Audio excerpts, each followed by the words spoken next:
आज बॉलीवुड के सबसे हैंडसम हीरो, सबसे हैंडसम हंक अमिताभ जी हमारे साथ में हैं। बिल्कुल इन पर विश्वास मत कीजिएगा, ये सरासर झूठ बोल रही हैं।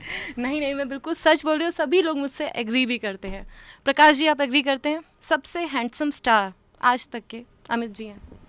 बिल्कुल अग्री करते हैं। आप अग्री करती हैं उससे तो हम बिल्कुल सहमत हैं। मनोज जी भी मेरे हिसाब से बिल्कुल सहमत होंगे। जब एक लड़की अमित जी को हैंडसम हंक बोल रही है, लड़कियों की दृष्टि से ही कोई हैंडसम लगता है या अगली लगता है, तो आपकी दृष्टि से हैंडसम है तो हमारी दृष्टि से तो पता नहीं क्या क्या है। तो देख लीजिए, सभी मेरी बात से एग्री कर रहे हैं। आरक्षण की बात जहाँ से शुरू करते हैं हम। आरक्षण सभी ने अपनी ज़िंदगी में कभी ना कभी फेस किया है, कॉलेजेस में, स्कूल में। क्या अमित जी आपने कभी फेस किया? जी नहीं, मेरी शिक्षा हुई थी यूनिवर्सिटी में 1958 में। आप शायद पैदा ना हुई हो तब तक, और उस समय आरक्षण नहीं था। मैंने इसे कभी फेस नहीं किया। तो प्रकाश जी, आप इस मुद्दे पे इतनी रोशनी डाल रहे हैं, आपने तो ज़रूर कहीं ना कहीं लाइफ में फेस किया होगा। व्यक्तिगत नहीं, सामाजिक रूप से हाँ। जिस वक्त ये आंदोलन चला था उस वक्त मैं मुंबई जा चुका था, लेकिन पूरी तरह से हमारे समाज के लोग, हर वर्ग के लोग इससे कहें तो इसमें एक्टिवली इन्वॉल्व थे या अफेक्टेड थे। बहुत सारे ऐसे लोगों को जानता हूँ जिनको आरक्षण का फ़ायदा मिला, बहुत सारे ऐसे लोगों को भी जानता हूँ जिनको आरक्षण की वजह से जिनकी हानि हुई। तो क्या हम माने कि मनोज, ये मूवी जो है वो बदलते भारत की तस्वीर को कहीं ना कहीं बयां करती है? जी बिल्कुल, एक कोशिश है कि जो पिछड़ा है उसको सब आगे लेके आया जाए और बराबर का दर्जा दिया जाए। तो ज़रूर जब इस तरह की कोशिश, अच्छी कोशिश होती है तो देश की तस्वीर बदलती है, और हम सब उस बदलते भारत के हिस्से हैं और उसके गवाह हैं। जी। आपका सामना जो है अमित जी जैसे धुआंधार धुरंधर एक्टर से होता है, तो कहीं ना कहीं हार्ट बीट तेज़ होती है कि कहीं? ये सवाल सब लोग पूछते हैं। मैं कह चुका हूँ कि अमित जी के साथ अक्स कर चुका हूँ, और काफ़ी उस समय नया था, और धीरे धीरे अमित जी को जब आप जानना शुरू करते हैं तो पता चलता है कि बड़े इजी से इंसान है, और एक कलाकार की तरह से सेट पे आते हैं, और आपको भी उतनी ही मेहनत करने के लिए वो प्रेरित करते हैं जितनी मेहनत वो करते हैं। तो हम सब अब एक मेहनत करने में लगे रहते हैं, अपने अपने किरदार के साथ न्याय करने की कोशिश में लगे रहते हैं, और यही अमित जी भी चाहते हैं, यही हमारे निर्देशक भी चाहते हैं। अमित जी, यूपी गवर्नमेंट जो है, मायावती जो है, वो बैन लगाने के लिए कह रही है इस मूवी के ऊपर। तो आप उनसे किसी तरह का कहना चाहेंगे, कुछ मैसेज देना चाहेंगे मायावती को कि बैन नहीं क्यों? लगाने को कह रही हैं। I will correct you. या प्लीज़। बैन लगाने को नहीं कह रही, उन्होंने नहीं, सिर्फ नहीं, कहा आप हाँ, मुझे हाँ।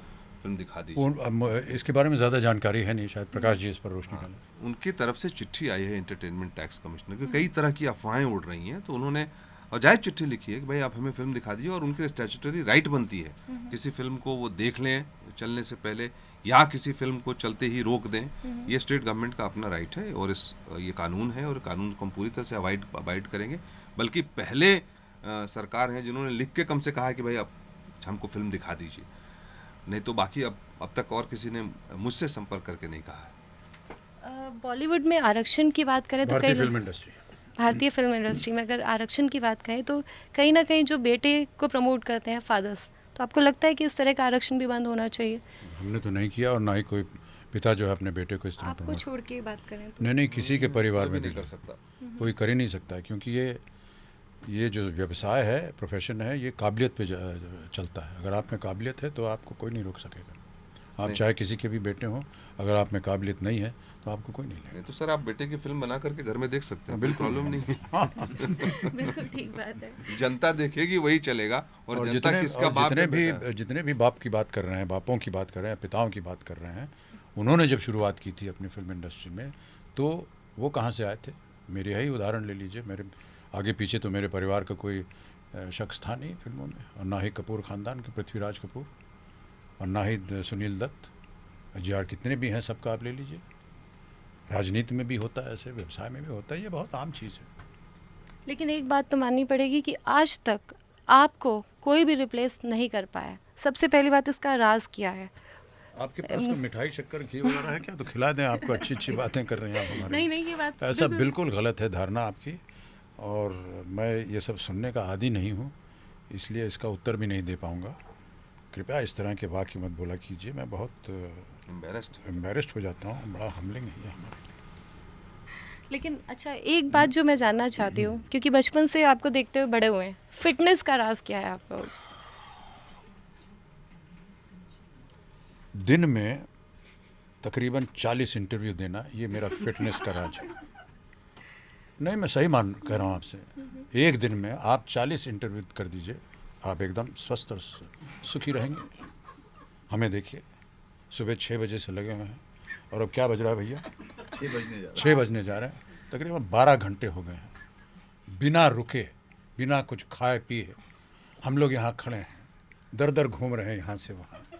हमारे चेहरे के ऊपर देखिए मुस्कान है, ज़रा सी भी शिकन नहीं। तो इसका राज यही हो सकता है, और क्या हो सकता है? वही सवाल, वही उत्तर, वो उसी जज्बे से, हाँ, उसी बिल्कुल। एंथुजियाज्म से, चाहे आप कब पकड़ा दीजिए, यानी- चाहे बैकग्राउंड रख दीजिए, कुछ यानी भी कीजिए। जो कलागिरी है इसमें, जो हमको करनी पड़ती है, ये दिखाना है कि अरे पहली दफ़ा ये सुना ये एक बड़ा आश्चर्यजनक बात है, और इसमें हम लोग को कितनी अपना कला का प्रदर्शन करना पड़ता है, ये तो आपका अनुमान नहीं है इसका। चलिए अमीर जी, हम उम्मीद करते हैं कि आपकी इंटरव्यूज़ देने की इतनी मेहनत जो है वो ज़रूर रंग लाएगी। जी, थैंक यू वेरी बहुत मच। बहुत थैंक यू, धन्यवाद। गॉड कैमरा पर्सन मनोज के साथ चेतना भटनागर, E24।